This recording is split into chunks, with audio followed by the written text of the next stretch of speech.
You know, after this episode, I would really be down for a Lara Croft movie starring Yaz.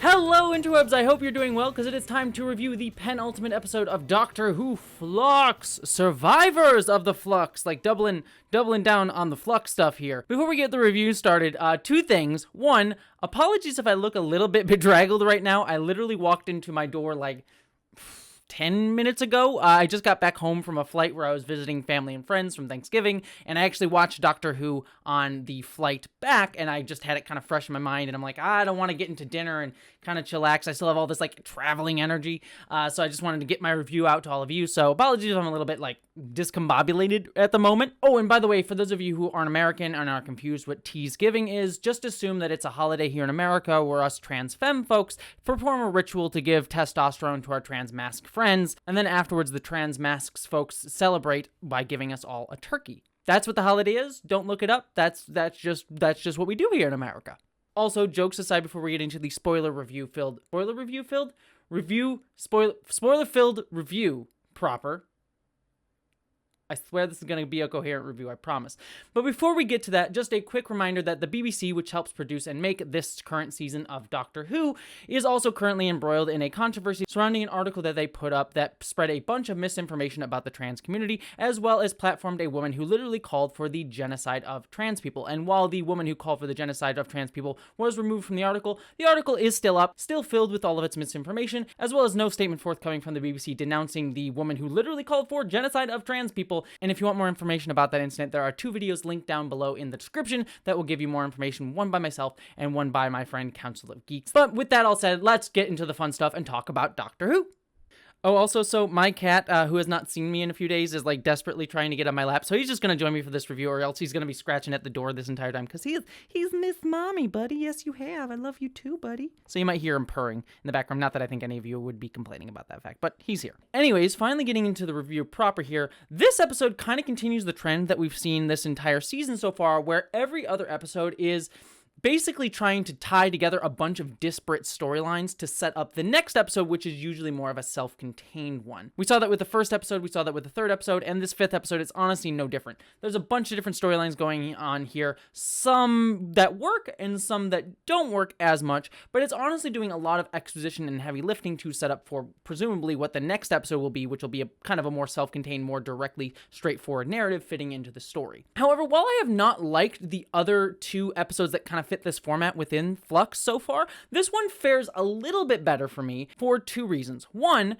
because this is later in the season, a lot of the storylines that we are seeing actually have a whole bunch of context to them. We actually know the characters that are involved rather than it just being like, hey, here's the Sontarans. Hey, here's the Angels. Aren't they cool? I hope they'll come back later at some point. Here we actually have like, oh, we know where these characters are in these situations and why they're doing the things that they're doing, at least for the most part. So that helps a little bit. And then also on top of that, the disparate storylines actually kind of have their own miniature arcs as opposed to just like being little vignettes of scenes that are setting up for later things. These kind of, for the most part, are telling their own complete stories with their own complete character arcs. Not fully and completely, but for the most part, that's the case. That being said, though, I still don't think this episode as a whole is, like, a great one.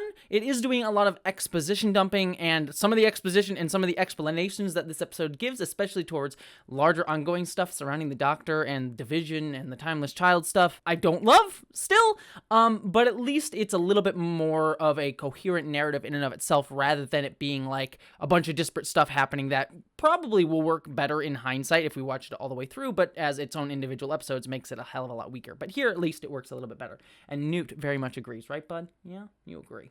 With the generalities out of the way, let's kind of talk about each individual storyline here. I'll kind of start like middling, go to negative, and then end on my like most positive part of this episode. So starting in the middle, I really liked the Grand Serpent coming back here. He was the guy who was in charge of Vinder and sort of in Vinder's backstory way back in episode 3, coming back here and at least making him feel a little bit more relevant than he was in that episode as just like some random dude. And here he is actually sort of helping set up Unit. He went back in time, presumably, to help set up Unit and string it along together so that he could be in the right place at the right time to invade Earth at the moment when all the Flux nonsense was going on, and really trying to take Earth at this moment because it was going to be the center of all the chaos, as we learn in the Doctor story that I'll talk about in just a second. This was actually really cool. It was nice to see like Unit's backstory. It was kind of hilarious to me that no one picked up on the fact that the Grand Serpent was like an evil dude. There's just like that really like, oh shucks, military guys like, oh, it's so good that you showed up. And even the Grand Serpent's like, dude, you're an idiot. And I thought that it was kind of fun. It was cool to like see the little call-outs like the Brigadier and a couple other stories and things like that. And I actually kind of really enjoyed it. And the Grand Serpent, while still not a fantastic villain, was certainly a little bit more interestingly used here. But this also gave us the return of Lethbridge Stewart, which was great to see her. She was one of the best like recurring things about Moffat's era, and it was sad that she didn't really ever get as much due as she was warranted, other than like I think in like 1 or 2 episodes here and there. So it was really cool to see her be kind of a badass and just like nailing this guy and calling him out and being like, yeah, I got a shield, I know everything about this, I'm gonna deal with you. It was kind of a weird non sequitur when she went home and her house exploded. Like, what did you think was going to happen then? But it was just her one scene that she got was really cool, and it's nice to see it being tied back in here. It was also nice to see that we got a little bit of an explanation about why UNIT was defunded in the Christmas special, I believe, or sorry, the New Year's special 2 years ago. So it was nice to like actually tie that little thread together. And this episode, kind of continuing off of that, does kind of tie all these storylines together throughout Chibnall's era. And you're starting to see a little bit more of a payoff.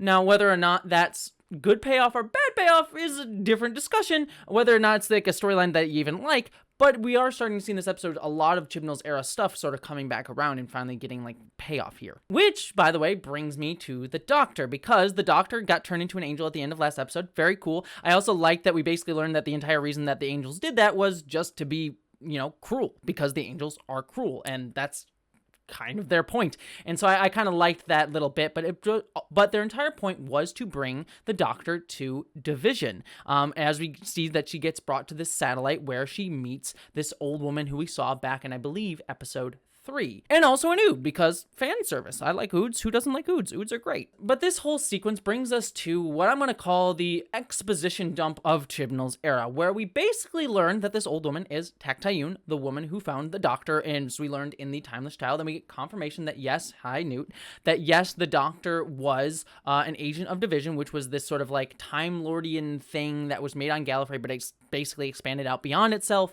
and was sort of working in the shadows to like manipulate events and everything, but the Doctor kept stopping them without her actually even knowing it. And she used to be an agent, so they erased her memory and like send her off into the world. And so now they actually caused the Flux in order to destroy the entire universe, because they're like, we don't want to deal with the Doctor anymore, basically making it so that the entirety of the universe being destroyed is because of the Doctor, essentially, or at least caused by the Doctor in some indirect manner, which, oh boy, okay, as is clear by my kind of brief explanation, I'm sure I missed other things within there, I'm not a fan of this, because it not only is it developing the chosen oneification of the Doctor, where it's like she's the most important thing in the galaxy, which is never why I liked the Doctor. I like the Doctor just being a madman with the box, or mad woman, or mad person with the box, and just kind of happening upon things. And yes, she was important, but not galaxy important.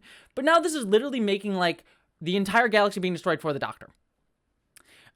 Okay, it's just too much, and it's part of this like over blockbusterization and high stakes that needs to be in every science fiction show nowadays. It's something as much as I like Star Trek Discovery, it's in Star Trek Discovery, Star Wars, all this sort of stuff.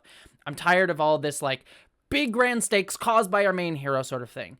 On top of that, I don't like this explanation for the Division, just because basically they're sort of supposed to be the shadow organization, and shadow organizations already are sort of an iffy idea, just kind of in general when you're like writing stories in fiction. It's sort of like, I've seen this numerous times, like we've been working in the shadows the entire time, kind of like think Spectre in the movie Spectre, where it's just sort of like, we were the architect of your entire misery, James Bond sort of thing. But it's even worse here, because we're not even given an explanation of what they want, other than like, I guess, just to control the galaxy, but we get no even direct references to things that they've done.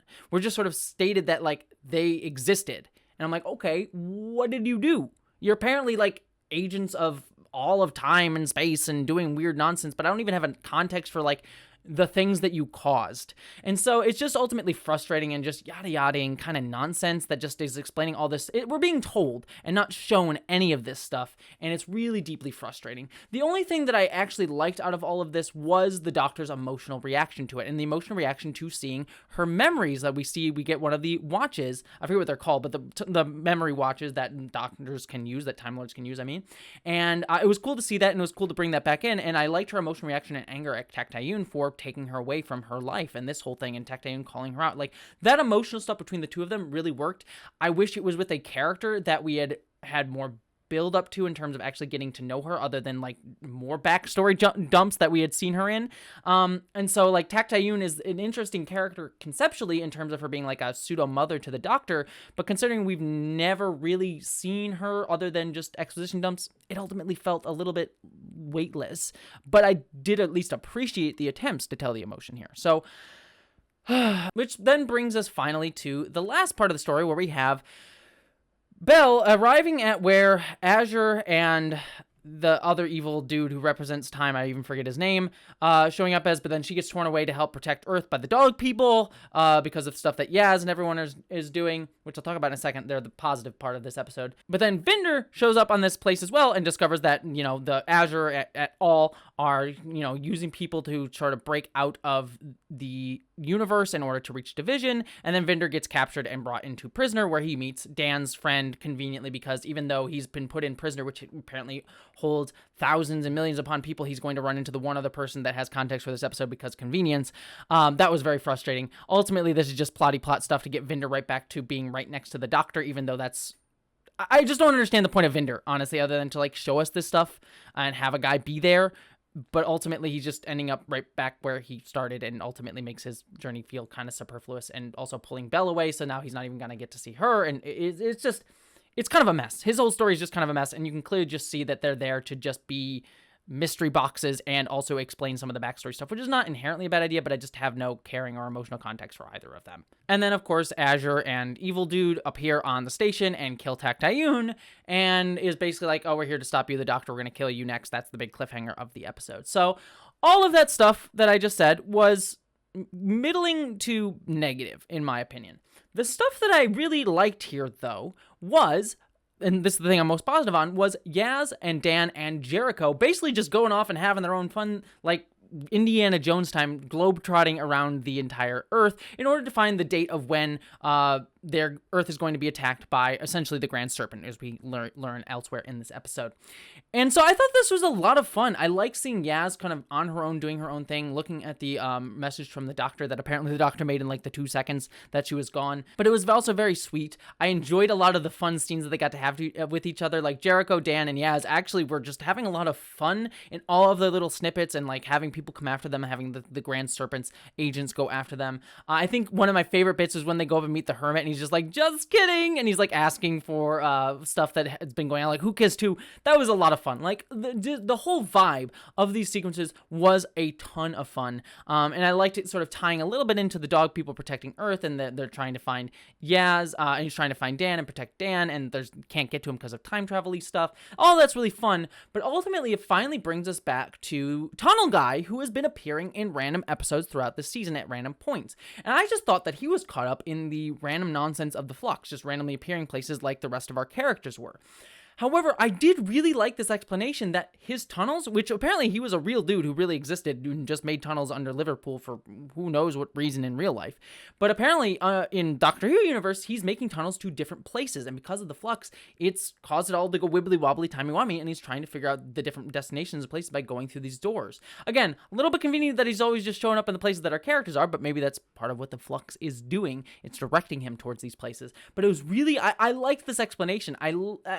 It does retroactively make his random appearances throughout the season make a little bit more sense. I almost wish that his retroactive appearances had even been more out there and weird, just to make his appearance here in his revelation here be like more like, oh, that's so cool. Because like I said, I feel like his appearances elsewhere just sort of like, oh, I guess he's just fluxing around like everyone else is. And so I kind of wish that it had been even more stranger and over the top with him so that this payoff was a little bit more satisfying. That being said, it does retroactively make that stuff better when I go back to rewatch this. It doesn't make the first time watching that stuff better, but it does at least a little bit make it look better on the rewatch. So ultimately, at the end of the day, as I kind of already stated towards the beginning, this episode was a lot of stuff going on, a lot of it that I did not like, especially the backstory and explanation of a lot of the Chibnall era stuff that's been going on around Division and the Doctor and all that sort of nonsense with us just being told and not shown. Maybe if it had been developed over a longer period of time, I would be more into it, but just having it dumped here, I'm down on. But overall, I am up on the Yaz, Dan, and Jericho stuff. I think their dynamic was a lot of fun, and everything else sort of tying together at least made me feel a little bit more context for them, rather than the first episode and the third episode of this series where it was just a whole bunch of nonsense where I was just like, okay, stuff's happening that I guess it's just gonna happen. Here, at least I'm like, okay, I get what's going on. I get where you're going with this. So overall enjoyable. Still not a great episode, but one that I am leaning towards positive on as an experience in and of itself, but leaning way negative on in terms of its more grander implications for the Doctor Who mythos. So that's where I ultimately land on it. I'm going to go have dinner now that I'm finally getting tired. So I hope that you enjoyed this review, and I will see you all next time. And I hope that you, as always, live long and stay sexy.